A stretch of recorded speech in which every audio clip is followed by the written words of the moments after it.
Major League Baseball here. We'll circle the bases after we do pitch clock. I'm going to make sure we get a healthy discussion on the pitch clock. So I know that there are a lot of, and maybe you as a listener or viewer, maybe you fall under this umbrella, in which case, like, Godspeed to you. Like, I'm not going to criticize anyone that wants, like, gatekeep Major League Baseball or whatever. Like, baseball, #purists that, like, don't like the sanctity of the game being disrupted. Just from my perspective, and I said this to Ken on the phone this morning, just as, like, a sports fan, I love the Yankees, and, like, going to Yankees games, like, can be fun. Like, the thought of going to, like, a baseball game and having to sit there for, like, 3 hours and 40 minutes to watch a game be played, like, there are many things I would rather do. You would have to pay me to do that as opposed to me pay me to go to the game, and I would consider going. But like a 2.5 hour baseball game, I'm in and I'm out. Enjoy the outdoors in the summer, have a couple beers, have a sausage and peppers, hopefully watch my favorite team win a game. That I'm into. So from the fan perspective, I really like this. I'm curious, Ken, if like you agree or if it does anything for you as a fan, and then we can talk about the betting applications as well, because there are going to be betting applications, we think at least, right? And I want to read everyone this quote from New York Mets star pitcher Max Scherzer talking about the the advent here of the pitch clock. The pitcher has the power now. I can totally dictate pace. And if Scherzer feels this way, I'm sure there are other pitchers that feel this way as well. Scherzer saying also, I can work quickly or slowly and mess with a hitter's timing.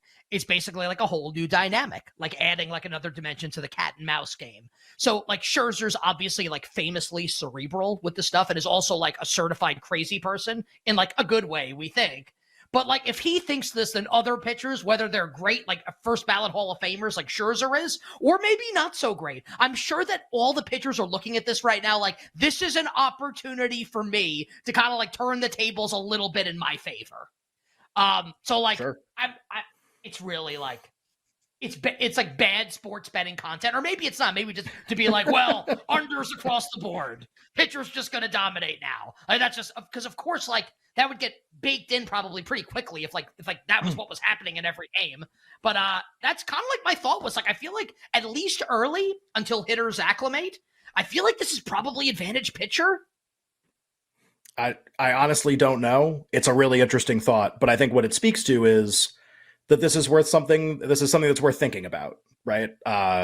Again, like if the NBA went back to no shot clock 4 corners, could hold the ball forever, how would you reevaluate like who the good players were and who the bad players were and who the good teams were and the bad teams and the good coaches and the bad coaches especially?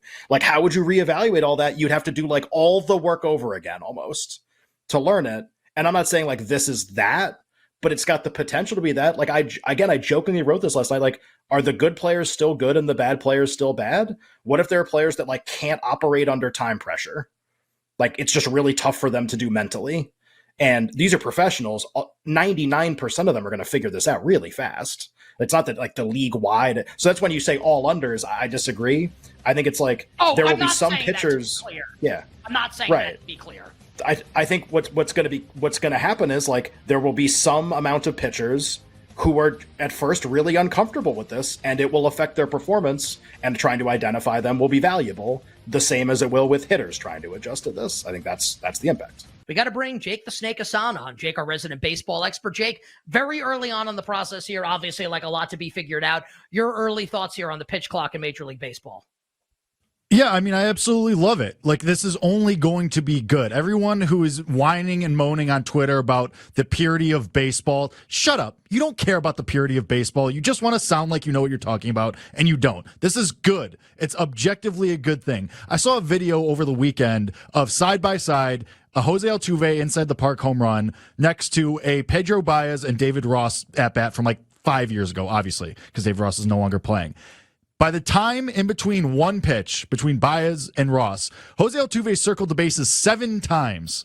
That's how long we were going in between pitches in some of these matchups. It's insane. This is so good. And people are like, well, like Manny Machado is crying. You'll adjust. You'll be fine. You're a big boy. You're 30-something years old. You'll get over it. Also, that's why it's in spring training. You have a month plus to get used to this now. It's really cool. And you have crazy people like Max Scherzer who are like, yeah, this is great. Now I can call my own pitches too. He's wearing the pitch comm on his wrist, calling his own pitches. Crazy people like Max Scherzer are like, all right, how can I use this to my advantage? There's also really smart hitters out there who are also going to figure out a way to get around this. It's going to be great. Not around it, but you know what I mean. It's going to be really good, and it's going to be really cool, and it just adds another layer of mental gymnastics between pitchers and hitters, and I think it's objectively a very good thing, 10 out of 10. So, like, Jake, you can, like, I don't know is an acceptable answer to this question, or, like, you're not sure, whatever. Like, if you had to say right now, advantage hitter or advantage pitcher, like, in the grand scheme right now as we head into the season, like, would you be comfortable, like, giving an answer there, like, an opinion, or, like, or you just think, like, Sure. no way anyone can make a claim right now? I mean, I think like from the jump right now as it stands, it's an advantage pitcher, obviously, because they get to kind of they're in charge of how this is going to break out. Like they're in charge of how this plays out going forward. Like as far as timing, like you guys brought up in the last segment, like pitchers can go like within the first 5 seconds, or they can wait until the very last second. We've seen pitchers even without a clock try to mess with timing and try, like, look what Johnny Cueto has done for the last 10 years with the shimmy and with the high leg kick and the low leg kick. Like pitchers are going to try and use this. And yeah, again, hitters will adapt. Like they're smart. They're professionals. They play this game for a living. They'll figure it out. But from initial reaction, yeah, I would say advantage pitchers for sure. I just like, I don't know if there's any way to like quantify this, but like the really cerebral pitchers, like the ones like Scherzer who like will actively, like Jake is saying, like what are looking at this and saying, how can I exploit this to my benefit? You would think at least at the start, like those guys would probably have success, and maybe it takes like a marginal pitcher and like makes him into a good pitcher because of that, at least early on. Or maybe I'm wrong and I'm like hashtag flipping coins. I feel like the cerebral pitchers. So I feel like you're right. I just think it's case by case again. Like maybe it takes whatever you are as a pitcher and magnifies it. So if you're like a cerebral pitcher, this makes you even better. If you're a dumb pitcher, this makes you way worse. Like maybe it's like, as opposed to like all pitchers get an advantage, maybe it's just like the level of like how cerebral, like the level of cerebrality, how cerebral you are as a pitcher, how smart you are, how strategic, whatever. Maybe this just like magnifies that trait, basically, where like if you have that, this is good for you, and if you don't have it or you're like just meh on it, then this actually is advantage hitter now in this situation. I think that's more possible. It's very interesting, Jake. I would like at some point, if you have time, at some point in between now and the start of the season, like who were like the guys that you would consider to be like cerebral pitchers in like every team's rotation. And I'm not saying like bet all these guys, like I'm not saying that at all, but just like I think it'd be interesting just to watch early on to see like what happens here and kind of like see how the season progresses.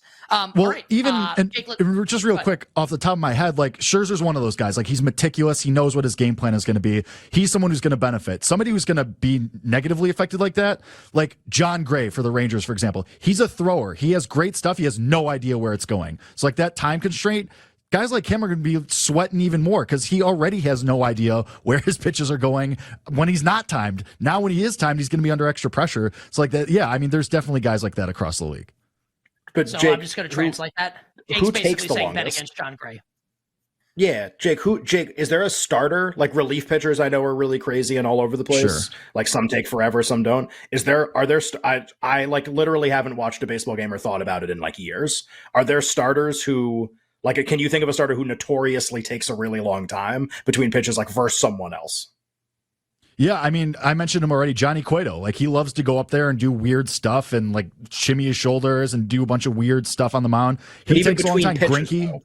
Like, not just the windup, not like Hideo Nomo or something, but even, like, is there somebody who, like, oh, that guy's going to take the 20 every single time or whatever it is with somebody on base? Like, if that guy's going to take, like the max amount of time, that's like what I would be curious about. Like who has to make the biggest adjustment, right? Like that's I think what we're all probably trying to figure out. Like who are the guys who like, man, I can't pitch the same way I'm sure there are some guys who are like, awesome, I already pitch this way, like no problem. And I'm sure there are other guys who are like, well, now I have to do literally something completely different and I can't like take a breather every time. So I think that'll be interesting too.